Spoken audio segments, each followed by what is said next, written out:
Ternyata ayam serundeng bikin emak-emak lupa diet, bukan cuman anak-anak yang ketagihan. Halo semua, kembali lagi di kegiatan aku hari ini. Nah, hari ini mumpung hari weekend, jadi ya aku itu memutuskan bikin lauk kesukaan anak-anak, yaitu ayam serundeng ala-ala aku dengan bumbu seadanya. Dan ini bumbunya aku blender saja ya guys. Singkat cerita, bumbunya sudah halus aku blender, lalu aku masukkan ke dalam wajan untuk direbus. Lalu dikasih sedikit garam, micin, dan juga masako. Bumbu yang aku pakai bawang putih, bawang merah, jahe, kunyit, dan juga laos. Bumbunya sesuai dengan ayam yang kita masak ya guys. Lanjut aku kasih kelapa parut. Bumbu aromatiknya jangan lupa juga ya, tadi sebelum kelapanya bumbu aromatiknya juga aku kasih ya. Ini aku bikin ayam serundengnya cuman ayam kecil saja ya, nggak terlalu besar ayamnya, jadi enak kalau kita bikin ayam serundeng. Ini karena ketumbarnya kelupaan, jadi aku masukkan ketumbar lalu kita ungkap sampai empuk. Sembari menunggu ayamnya empuk, aku mau menyiapkan bahan persambalannya.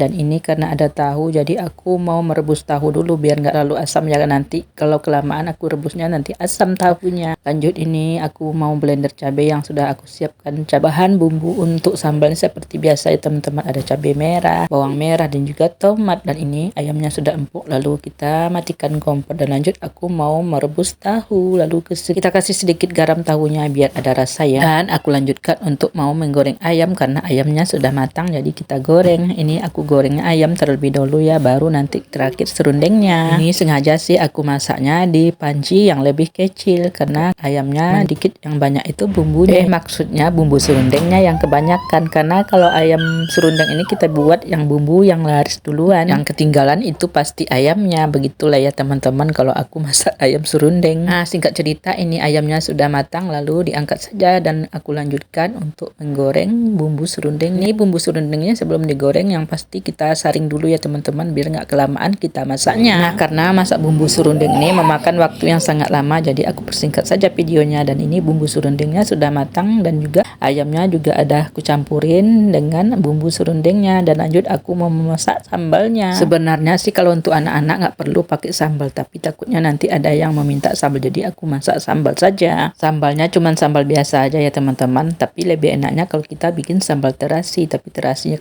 karena nggak ada, jadi aku bikin sambal biasa saja. Dan lanjut karena ada sambal yang semalam, jadi aku campurkan saja biar nggak kebuang-buang sambal yang semalam ini. Lanjut kita aduk-aduk lagi biar tercampur merata. Ini singkat cerita sambalnya sudah matang, lalu aku angkat aja ke dalam mangkok. Dan ini menu aku sudah jadi dan sudah siap disajikan. Nah, karena aku nggak bikin sayur, jadi sayurnya nggak ada ya teman-teman. Karena waktu makannya sudah tiba, jadi aku mau makan dulu untuk si bocil, karena si bocil sudah kepengen makan dengan masakan yang aku masak hari ini. Sekian vlog aku yang apa adanya hari ini. Terima kasih untuk teman-teman yang sudah mengikuti sampai selesai. Bye bye.